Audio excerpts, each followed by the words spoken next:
Miami Fever return to action. And they won 2 games over the weekend, including a big win over the Phoenix Mercury, Diana Taurasi, and that guy, Brittany Griner, 98-89. Then they went out and beat the Storm, former team of that gal, who's going to end up being a wife with kids. Mark my words, Sue Bird. She doesn't play for him anymore, 92-75. And both games drew massive audiences. See, why am I talking about this? Because the coach of the Olympic team, Cheryl Reeve, was big on that hashtag, not about one woman. Well, of course it's about one woman. WNBA is only about one woman. And then a bunch of parasites latching on to that one woman. Hello, Angel Reese. Hello, Kennedy, whatever the hell your name, Kennedy Carter. Listen to this. Massive numbers of fans watched Caitlin Clark. Let's listen. Let's pay attention. Friday's game. Let's start there, shall we? Friday's game, which aired on ION. Now, I got to ask. I had no idea what ION was. I thought I knew a lot about TV channels. You know, we all had to find the different channels, True TV and others, when the NCAA tournament went to CBS, TNT, and all of its different partners. Okay, then we all learned about Impractical Jokers because when you go to True TV, the only thing on that network was an entire day of Impractical Jokers. Okay, we learned that. But ION, man, ION even know where ION was. See what I did there? Not that clever. I'm not that clever, but once in a while, I knock it out of the park. Listen to this. The network on ION averaged 1.2 million viewers, according to Sports Media Watch. Now, I would guess that in the entire week of ION, they didn't have 1.2 million viewers on that network, not all week combined. Just a guess, probably not true. It was the second highest WNBA viewership on ION, trailing only, you guessed it, a previous matchup featuring who? Let me go to the chin. Caitlin Clark from earlier this year. Now, Sunday, the Fever took on the Storm. By the way, Sue Bird will become a mother and a wife of an adult male with the great American penis. Mark my words. Anyway, she faced the Storm. And when I say she, I'm talking about Caitlin Clark. Prime spot, 3:30 Eastern Time, ABC, and it's worth it. It is worth it to have Caitlin Clark on there. Let's look at it. The game averaged 2.2 million viewers, the fourth largest viewership number for a WNBA game in the last 20 years. Now, here's the thing with the WNBA. This is going to be an interesting day. September 8th, mark your calendars, or don't.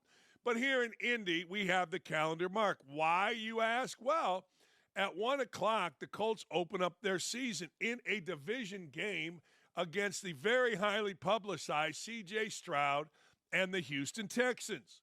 So they do that at 1, and right across the street, literally, in Indianapolis, here is Lucas Oil, here is Pan Am Plaza, here are some bars, 2 streets over, there is Gainbridge. Not only can you walk there, a fat ass with a fake hip, bad knee, bad back, and 30 pounds overweight like myself can run there, can actually sprint there as much as I can sprint. That's how close it is. So it's going to be a little fascinating, right?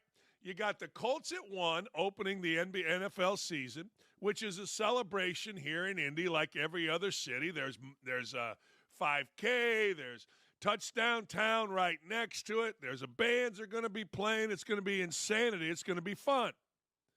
And then you hop, skip, and a jump at 4 o'clock, and I'm guessing it'll be a late arriving crowd because NFL games, they go to about 4:10, 4:15, then everybody's got to get over. You're going to watch Caitlin Clark. What a great day. I wonder, and many wonder, will the WNBA get swallowed up by the NFL? Now, make no mistake, the NFL, if you look at the top 10 watched shows in America, they're basically all NFL. Maybe some special sneaks in there, but they're the NFL. If you go to 20, it's usually the NFL and maybe an NFL pregame or postgame show. If you go to the top 50, Most are NFL. Bottom line is the NFL sucks the oxygen out of every room that it's in sports. You know, we pay attention to college basketball. We used to pay attention to college basketball a lot. Now, basically, we pay attention to March Madness. Why? A couple reasons. One, you can't tell the teams anymore. Two, gambling on March Madness has taken off. But also, March is clear of the Super Bowl. March is clear of the college football playoffs. March is clear of football.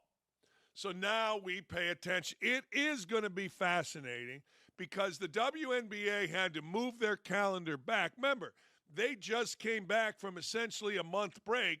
Why? The Olympics. Players went over, won a gold medal. Now you got the Olympics.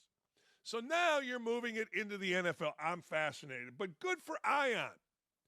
I don't know, and I didn't research. I guess I should have. Didn't feel like it. Wasn't that interested until this moment. Truly, until this moment, am I interested in how did Ion get the WNBA contract? Now, somebody may look at me and go, dummy, Ion is part of whatever. Maybe they are. I don't know. But I got to tell you, genius by Ion. Genius. It may be called Id. It may be called Ion. I don't know. I'm calling it Ion. That's the bottom line. But good for the Fever. And good for the WNBA. And good for everybody involved that the WNBA is growing. I'm going to tell you something. If anything was going to bring Indianapolis, downtown Indianapolis back. Now, remember, we had 2 days of rioting. Our mayor, like the governor of Minnesota, Waltz, allowed criminals to burn down our city. They did not help small business get back. So when you go around downtown Indianapolis, it's fake. They painted boards, put it on sides of buildings to make it look like restaurants when the NCAA tournament came here during COVID. They're still up. They boarded it up the night that Trump was supposed to win. Then all of a sudden in the middle of the night, when Trump didn't win, they took the boards down. But the businesses haven't returned. In fact, many have closed since. How do you return business downtown? By bringing business downtown like Taylor Swift. A Taylor Swift concert brings basically what a football game times 3 brings to a city. The WNBA. Nobody really is coming downtown for an event in the summer other than a random concert or two. The big concert venue is out here in Fishers. It's a beautiful spot, or Noblesville. But now with the Fever and their 20-some dates, man, downtown has been hopping. Bars have been packed. T-shirts have been sold. Salads, well, not many salads because a lot of Iowa people came in. Beef has been eaten. God bless Caitlin Clark. 2,817 gallons of draft beer have been spilled, drank, poured at Gainbridge Fieldhouse, an increase of over 300% from other years. 750% more hot dogs have been eaten. That's right. People are getting fat with an F, and the city is getting fat with a PH, all because of Caitlin Clark. You go, Ion. Hey, Ion, if I can make a request, can you bring back MASH, the early MASH with McLean Stevenson? I don't need old MASH with David Ogden Stiers and Harry Morgan. I want new MASH. Appreciate it. So, look, man, we're going to end it right there. Dan, stating facts. And we're not even going to talk about the game of basketball. I think we're going to leave this to growing the game and growing the women's sports and growing the W. I think we got to take a step back. The most important thing about this whole season is setting a statement to bring in new viewership. Setting a statement showing that this game over here on this side, the women's game, is just as exciting, if not more exciting, than the men's game. You guys have been missing out. Now we got some of the best talent flooding through here. You guys better get over here and watch these girls play. We got NBA players at the games. We got artists and other college players or whoever, analysts and people from ESPN and all this coverage now. Everybody wants to be at the game. Tickets are selling out. You know what I'm saying? Beers up crazy amount of percentage, hot dog sales, merchandise sales, viewership. I mean, yeah, he's right. When it comes to football, because I'm heavily involved in betting. Everybody's heavily involved in betting nowadays. And that's another thing that all this has to do with, just so you guys know. Football does take over, though. Easy. You know, so I don't think there'll be a problem with the fever games. Because I will be watching a fever game over any NFL game unless it's the 49ers and somebody in Super Bowl or something like that. But I'll be watching a fever game. So I think a perfect example, the WNBA All-Star game, that was more exciting than the NBA All-Star game. And if you missed it, you missed out. To me, it's more exciting.